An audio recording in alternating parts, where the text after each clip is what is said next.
नमस्कार।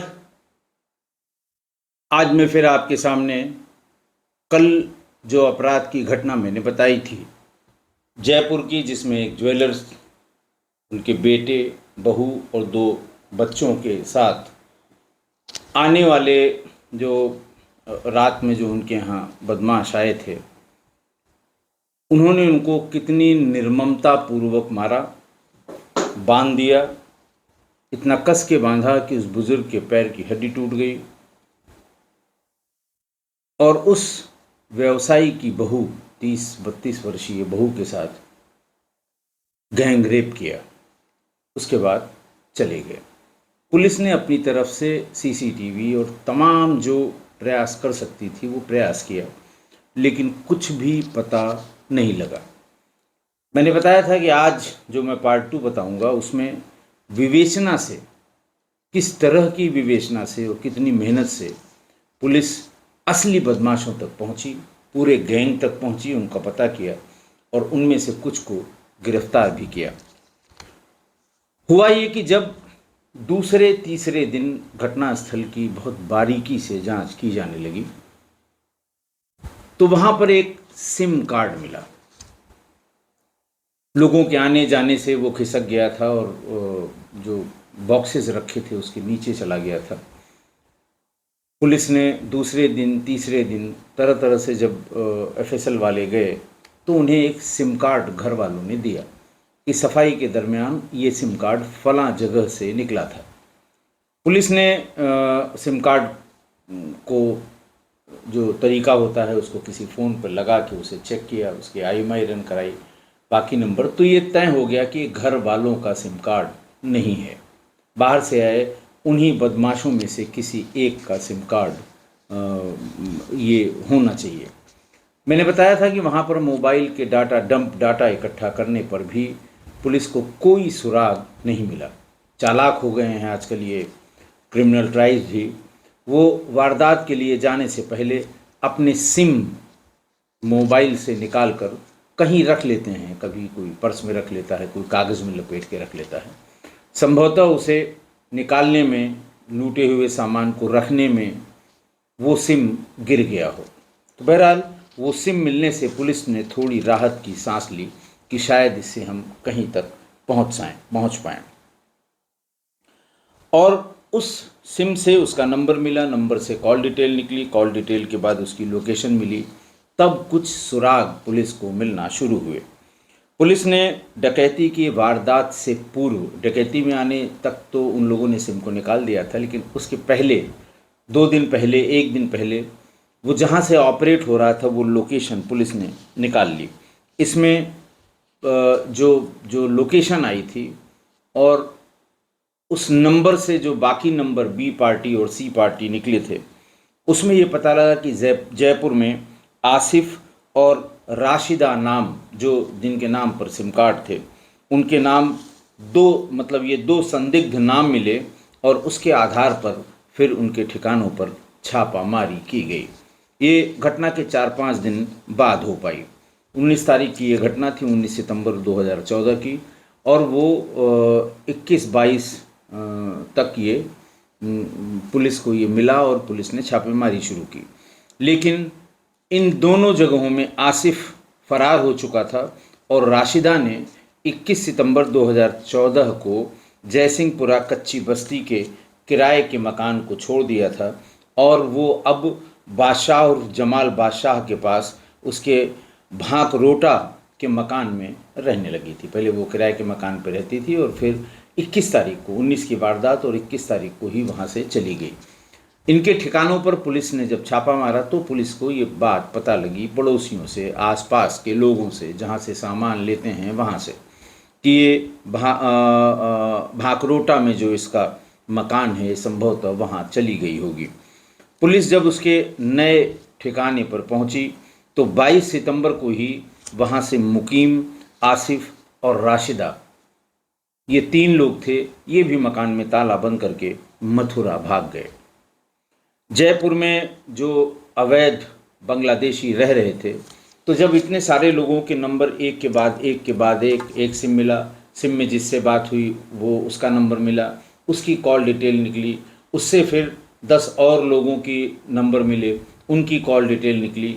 तो ये पता लगा कि जो अवैध बांग्लादेशी रह रहे थे ये उनके संपर्क में थे, यानी उन लोगों ने ही इनकी मदद की थी इस अपराध के करने में, फिर वहाँ से भागने में।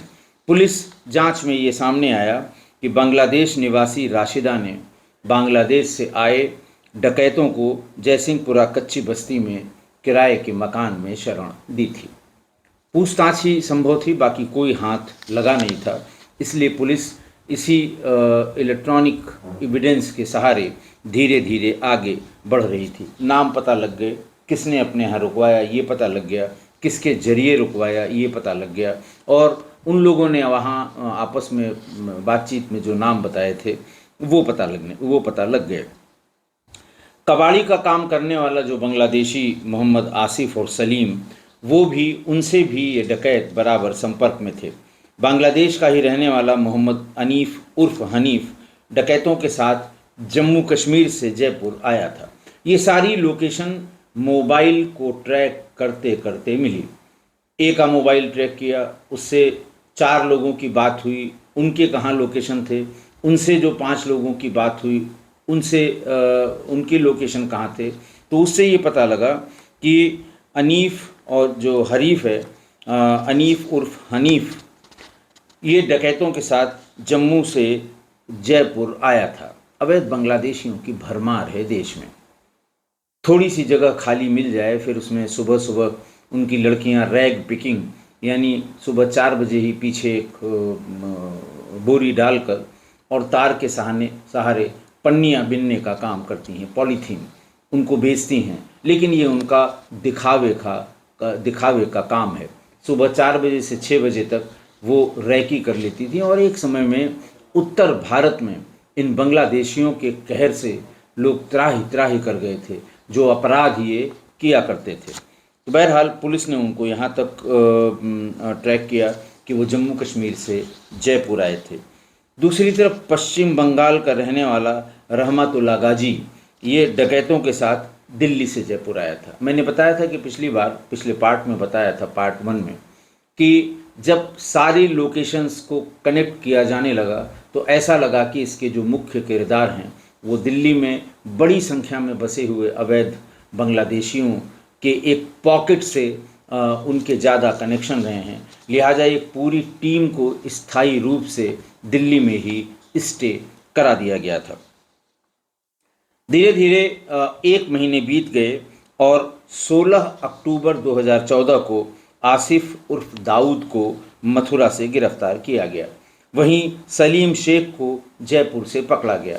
जब इलेक्ट्रॉनिक एविडेंस के जरिए लोकेशन पता लगते रहे, नए नंबर वो कौन से इस्तेमाल कर रहे हैं ये पता लगते रहे, अपने सेट में वो पुराने कौन कौन से नंबर इस्तेमाल किए थे ये पता लगते रहे, और इनसे उनकी किनसे बात होती रही, ये बड़ी लंबी चौड़ी एक लिस्ट तैयार हो गई। धीरे धीरे उठाते पता लगा कि इसमें मेन ऑपरेटर कौन हैं। तो घटना के 1 महीने बाद आसिफ और दाऊद को मथुरा से और सलीम शेख को जयपुर से पकड़ा गया। पूछताछ के दरमियान आसिफ ने बताया कि उसने अपने साथियों सलीम शेख, रफ़ीक शेख, मिंटू, सुहाग, राजू उर्फ रोशन, मुकीम के साथ उसने ये वारदात की थी। कुल 9 लोगों का वारदात में शामिल होना बताया गया। राशिदा वारदात के बाद रफ़ीक के संपर्क में आई। वो लोग वहाँ से जब भागे तो राशिदा के संपर्क में आए और राशिदा ने उनको एक शेल्टर भी दिया और एक कवर भी दिया कि अगर पुलिस आएगी तो तुम लोगों को कहाँ से निकलना है ये रास्ता भी बताया। रफ़ीक की लास्ट लोकेशन वो नोएडा आई। उसके बाद उसने अपना मोबाइल फ़ोन बंद कर लिया। पुलिस ने बदमाशों के मोबाइल नंबर के आधार पर इनकी लोकेशन की पुष्टि की। इनसे जब पूछताछ हुई इन दोनों से तो ये जहाँ जहाँ बताते रहे लोकेशन के हिसाब से उसकी पुष्टि होती रही। पूछताछ से ये भी पता लगा कि रफ़ीक शेख 13 सितंबर को अपने साथी मिंटू, बोशंदा और सुहाग के साथ जयपुर आया था, और ये सभी जयसिंहपुरा भांकरोटा के मोहम्मद आसिफ और दाऊद और राशिदा के मकान पर 3 अलग अलग मकान थे, एक साथ बने हुए थे। इन्हीं पर आके रुक गए थे। मिंटू, बोशांद और सुहाग जो जयपुर आए थे रफ़ीक शेख के साथ, वहाँ पर रुके। वहीं पर उन्हें राजू उर्फ रोशन 2 सितंबर को, वही 2 सितंबर को ही वो आ गया था बांग्लादेश से, वहाँ उससे संपर्क किया। इसी दरमियान मुकीम सलीम शेख ने भी इनसे संपर्क किया। ये सभी आगरा, पश्चिम बंगाल होते हुए बांग्लादेश भागे थे। इनकी मोबाइल की लोकेशन से इनका आना, रुकना, वारदात का करना और वापस जाना, ये सारे रूट पुलिस ने क्लियर कर लिए। पूछताछ में बदमाशों ने बताया कि वे पैदल ही अलग अलग रास्तों से भागे थे और राशिदा और आसिफ के मकान पर ये लोग पहुंचे थे। वही तय किया गया था कि हम लोग वहीं मिलेंगे। राशिदा और आसिफ के मकान में पहुंचकर वहीं पर इन लोगों ने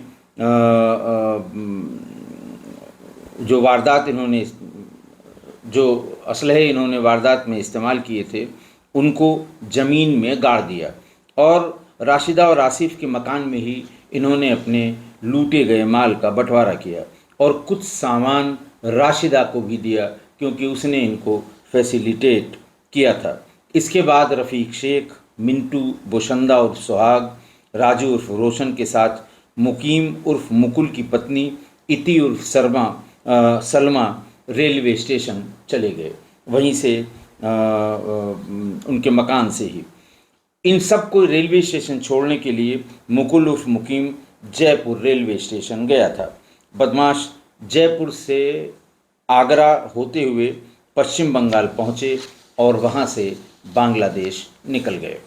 इन बदमाशों को जिनको पुलिस ने अब तक गिरफ्तार किया लगभग 1.5 महीने में, वो सलीम उर्फ सलीम विश्वास, सलीम शेख उर्फ सलीम विश्वास 19 साल का था, पश्चिम बंगाल का रहने वाला।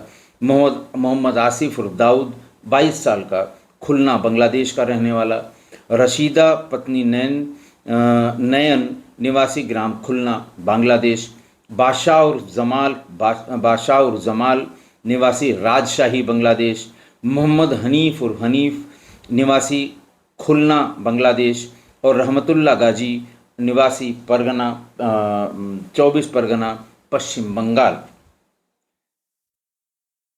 इनमें से रफ़ीक को फोटो खींचने का बहुत शौक था और लूटे गए मोबाइल को मैंने आपको बताया था, कुल 4 मोबाइल उस परिवार से लूटे गए थे, जिनमें से 3 रास्ते में मिल गए थे। एक का पता नहीं लग रहा था और वही पीड़िता का मोबाइल था।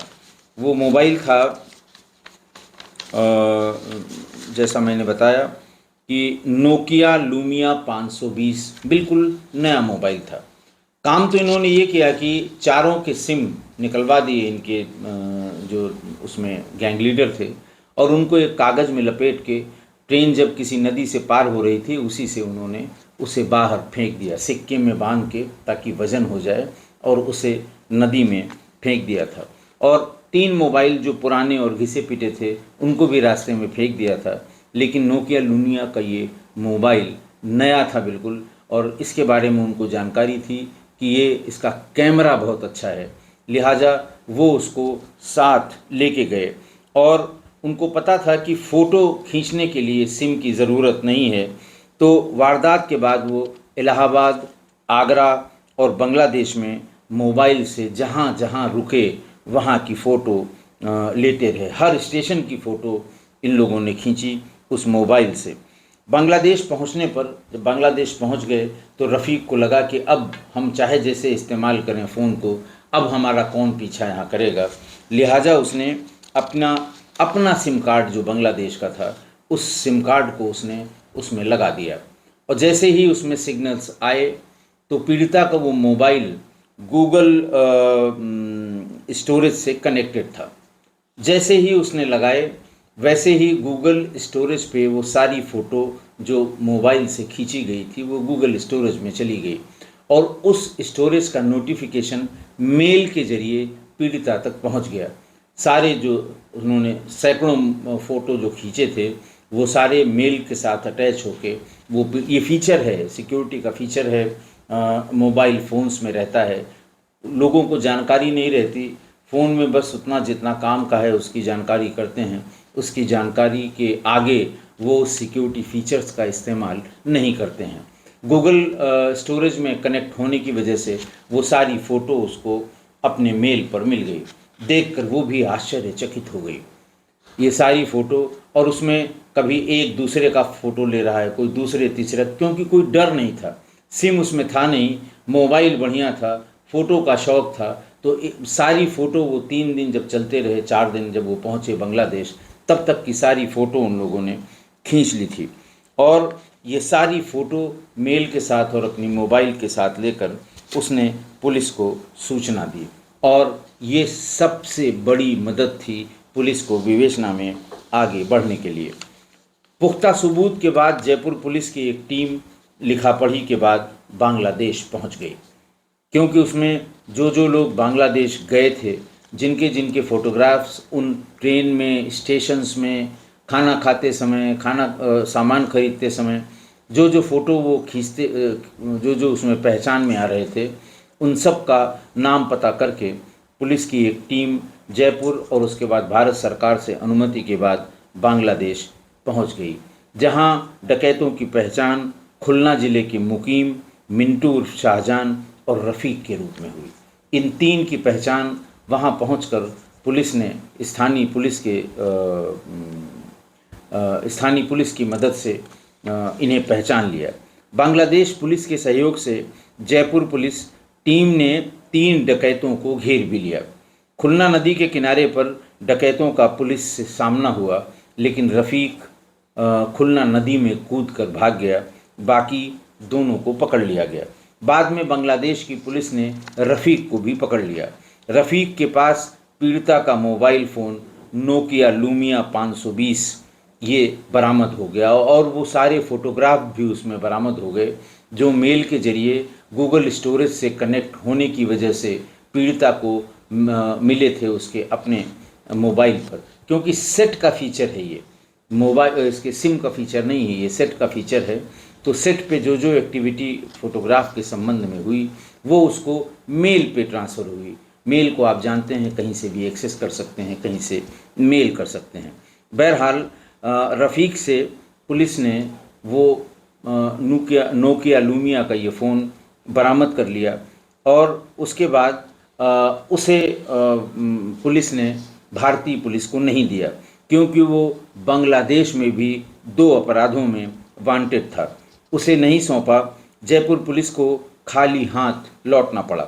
इसके बाद कई पत्राचार हुए, लेकिन डकैतों को जयपुर नहीं लाया जा सका। पूछताछ वहाँ बहुत गंभीरता से की गई। बांग्लादेश की पुलिस ने पूछताछ में पूरा सहयोग किया, और पूरी वारदात का खाका जयपुर पुलिस वहाँ से तैयार करके ले आई। पुलिस की जांच में सामने आया कि बदमाश आसिफ और सलीम, इन दोनों ने आरोपियों के साथ उस घर की 15 दिन रैकी की थी। रैकी तो वो पूरा कंप्लीट की, लेकिन 15 दिन बाद ही वो इस मकान को टारगेट कर पाए कि इसके बगल में खाली प्लॉट है, रेलवे लाइन के पास है, और खिड़कियों में जो ग्रिल लगी हुई है वो पेंचकस पे है, वो स्क्रू पे है, जिनको आसानी से स्क्रू ड्राइवर से खोला जा सकता है। वो टारगेट कर लिया, निश्चित कर लिया। फिर 19 तारीख को उसके यहाँ धावा बोल दिया। पुलिस ने इन 3 आरोपियों के अलावा मिंटू उर्फ सुहाग को नामजद किया। वारदात में कुल 9 बदमाश शामिल थे। पुलिस ने आरोपियों से घटना के दरमियान उपयोग किए गए मोबाइल फ़ोन को भी जब्त कर लिया। ये सब दिखाने के लिए दिन में मजदूरी करते थे। मजदूर के तौर पे आप जानते हैं हर शहर में एक लेबर चौराहा जैसा होता है, जहाँ लेबर मिलते हैं। दिन में जिसको ज़रूरत होती है वो ले जाते हैं, और फिर शाम को वो इकट्ठा होके ये जो रैकी और जो सूचना है टारगेट्स को एक दूसरे से डिस्कस करके आइडेंटिफाई करते हैं। जांच से ये भी सामने आया कि बांग्लादेश का रहने वाला मोहम्मद आसिफ उर्फ दाऊद, बादशाह उर्फ जमाल और पश्चिम बंगाल का रहने वाला सलीम शेख जयपुर में ही रह रहे थे, पहले से जयपुर में रह रहे थे। सभी दिखावे के लिए दिन में मजदूरी करते थे, और रात में छोटी मोटी वारदात जो भी टारगेट आइडेंटिफाई कर लेते थे, शाम को या रात में, देर रात में वहाँ पर अपनी छोटी वारदात कर लिया करते थे। सलीम आसिफ जयसिंहपुरा इलाके में रहते थे।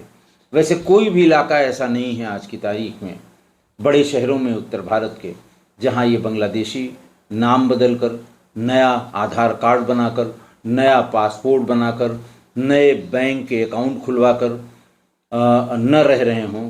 पूछने पर अपने आप को आसाम का बताते हैं, लेकिन आप एसेंट से और सब हिंदू नाम से वहाँ अपने आप को एक दूसरे को बुलाते हैं, ताकि जो कभी कभी अभियान चलता है अवैध बांग्लादेशियों को निकालने का, उस पर उसको वो आसानी से डॉज दे सकें, उसको आसानी से स्किप कर सकें।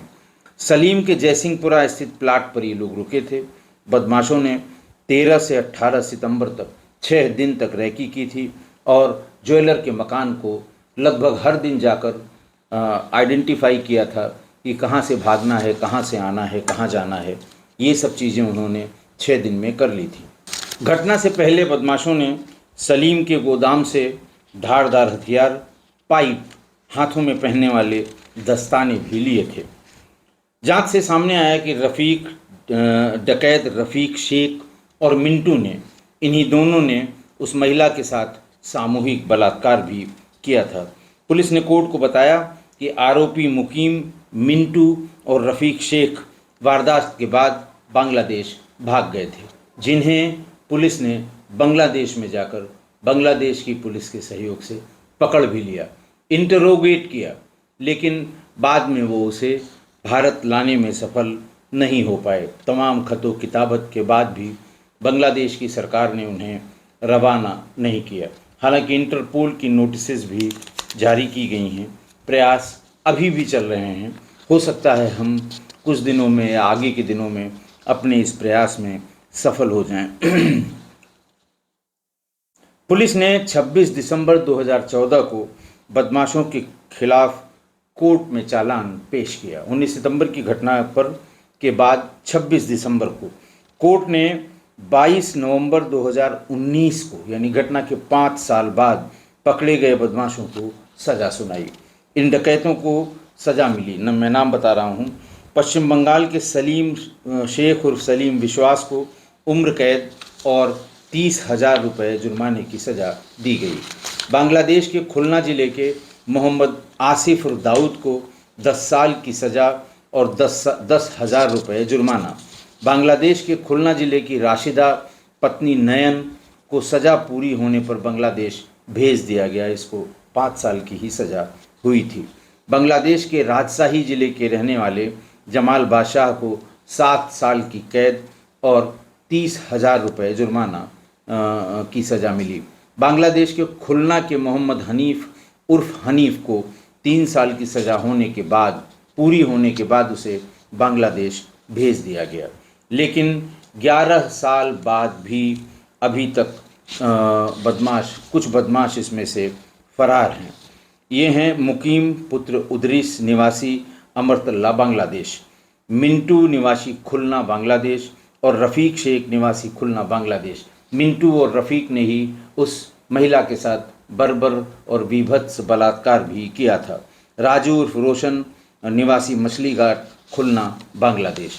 ये वो लोग हैं जो घटना के 12 साल बाद भी अभी तक पकड़े नहीं गए हैं।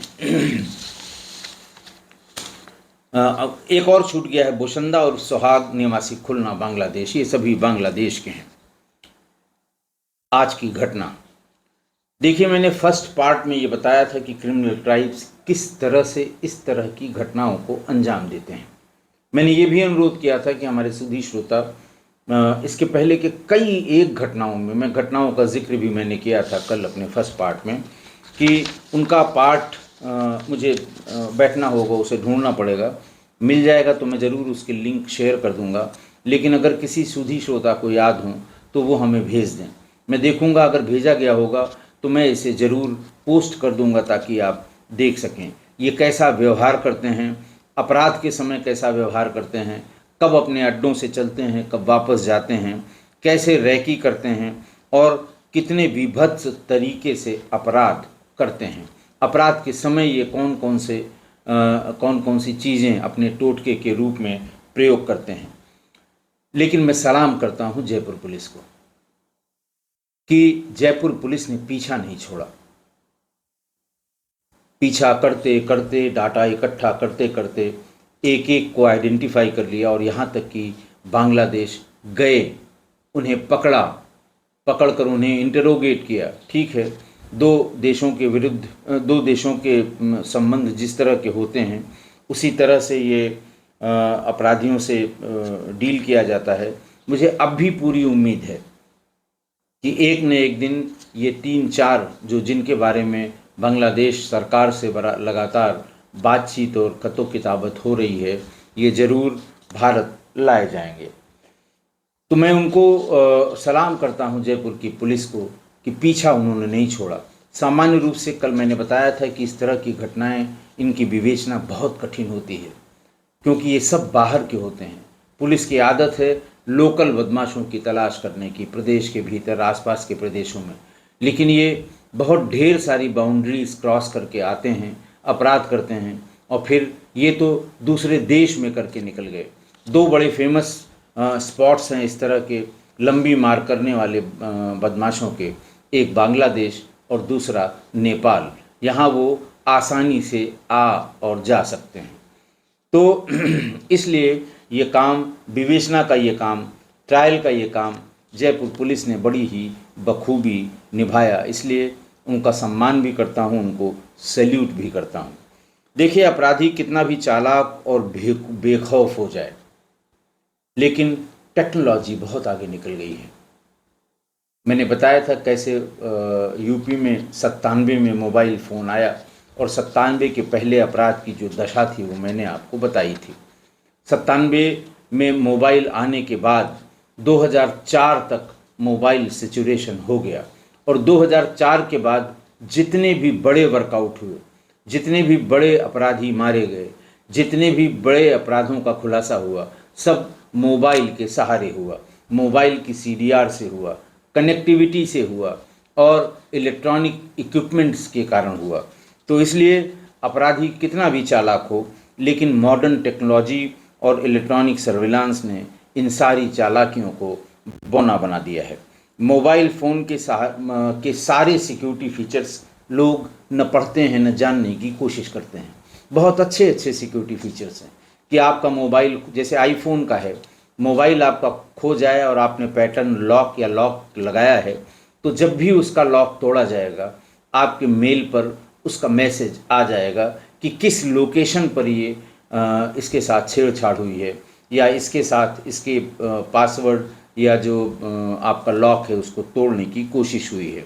इसी तरह मोबाइल जो खो जाते हैं या चोरी कर लिए जाते हैं, छीन लिए जाते हैं, इनकी भी लोकेशन ट्रेस करने का एक feature, inbuilt feature mobile phones में होता है। इसलिए मोबाइल फ़ोन्स के सिक्योरिटी फीचर्स, हर कंपनी के मोबाइल फ़ोन के सिक्योरिटी फीचर्स आपको नेट पर मिल जाएंगे। तो आप उनका अगर प्रयोग करेंगे तो आपको बहुत मदद मिलेगी अपना इस तरह का खोया हुआ सामान, और पुलिस को भी बहुत मदद मिलेगी विवेचना में। देखिए, पीड़िता ने अपना मोबाइल नोकिया लूमिया, उस ज़माने में बहुत अच्छा मोबाइल था ये नोकिया लूमिया, वो उसने गूगल स्टोरेज से उसको कनेक्ट कर रखा था। बहुत से लोग करते हैं क्योंकि रोज़ गुड मॉर्निंग के मैसेज के साथ फ़ोटोग्राफ आते हैं, बहुत जल्दी आपका स्टोरेज फुल हो जाता है और फिर आप इस सोच में कि अब कल डिलीट करूँगा, परसों डिलीट करूँगा, मोबाइल हैंग होने लगता है। तो बहुत से लोग इसको गूगल स्टोरेज से कनेक्ट करके रखते हैं कि जो भी एक्स्ट्रा फ़ोटोग्राफ्स हैं या जो फ़ोटोग्राफ्स आप क्लिक कर रहे हैं वो गूगल पे जाकर स्टोर हो जाएगी। आपका मोबाइल का स्टोरेज खाली रहेगा, न तो वो हैंग करेगा न वो भरेगा। तो पीड़िता ने ये कर रखा था और इस कनेक्शन की जानकारी शायद इन डकैतों को नहीं थी, और जब वो अपने स्वतंत्र वातावरण में बांग्लादेश पहुँचे और अपना सिम लगाया, सारे उस मोबाइल फ़ोन में खींचे हुए फ़ोटो गूगल स्टोरेज में चले गए और वहाँ से मोबाइल और मेल के माध्यम से पीड़िता तक पहुँच गए। क्योंकि घटना के समय सभी ने मोबाइल्स जितने थे, मोबाइल से वो लोग घटना के समय इसलिए ले लेते हैं कि जाने के बाद या घटना के दरमियान कोई चालाकी न करे, मोबाइल से कोई सूचना न दे दे। 4 मोबाइल उन्होंने छीने थे, 3 रास्ते में मिल गए थे, एक का पता नहीं लग रहा था, क्योंकि सब के सिम एक साथ निकाल के इन लोगों ने कागज़ में और उसके बाद 2-3 सिक्कों में लपेट के पानी में, नदी की गाड़ियों से जाते समय पानी में फेंक दिया था, ताकि इससे कुछ पता न लग सके मोबाइल के सिम से। अभी भी अपराधी सिम को ही उसका प्राण मानते हैं। सेट को तो वे कहते हैं कि जो भी सिम हम लगाएंगे, सेट से इसका क्या लेना देना है। लेकिन जयपुर की इस घटना ने सेट के उस फीचर से, जिसमें गूगल स्टोरेज में फ़ोटोग्राफ जाके कलेक्ट होती थी, स्टोर होती थी, उसके ज़रिए पुलिस वहाँ तक पहुँच गई। तो उन्होंने फेंक दिया था, लेकिन वही है कि नए फ़ोन का लालच ऐसा रहा कि वो रफ़ीक उसको अपने साथ ले गया। रास्ते भर फ़ोन से उसने फ़ोटो खींचे। साथियों ने कहा भी कि ये क्यों ले आए, मोबाइल बड़ा ख़तरनाक होता है। उसने कहा नहीं, सिम तो मैंने निकाल के फेंक दिया है और बिना सिम के ही ये फ़ोटोग्राफ खींचे जा रहे हैं, ये कहीं नहीं जाएंगे। जैसे होता है ना, बहुत चालाक आदमी बहुत चालाकी करता है और अपनी चालाकी में ही फंस जाता है। तो जब वो स्वतंत्र वातावरण में बिल्कुल निश्चिंत होकर पहुंचा, तो उसको लगा कि भारत की पुलिस यहाँ तक कैसे पीछा करके हम तक पहुँचेगी। लिहाजा फ़ौरन अपना सिम उसमें डाला और सिम डालते ही खेल हो गया और पीड़िता के पास सारे फ़ोटोग्राफ पहुँच गए। उसने सबको पहचान लिया और पुलिस को तत्काल सूचना दी। पुलिस ने तब पूरा प्लान बनाकर बांग्लादेश जाकर इनको घेरा, पकड़ा, बातचीत की, वारदात का पता किया और जो भी दूसरे देश में जाके कानूनी कार्रवाई हो सकती थी वो कानूनी कार्रवाई की। वो मोबाइल भी बरामद कर लिया गया। टेक्नोलॉजी और इलेक्ट्रॉनिक्स अगर नहीं होते तो इस अपराध का खुलना बहुत मुश्किल होता। इस तरह की कठिन विवेचनाओं में हमेशा विवेचक को भी और जो पीड़ित लोग हैं उनको भी टेक्नोलॉजी का अगर वो सहारा लेंगे तो ज़रूर सफलता मिलेगी। आशा है आप मेरी इस बात से सहमत होंगे। आज के लिए इतना ही। बहुत बहुत धन्यवाद।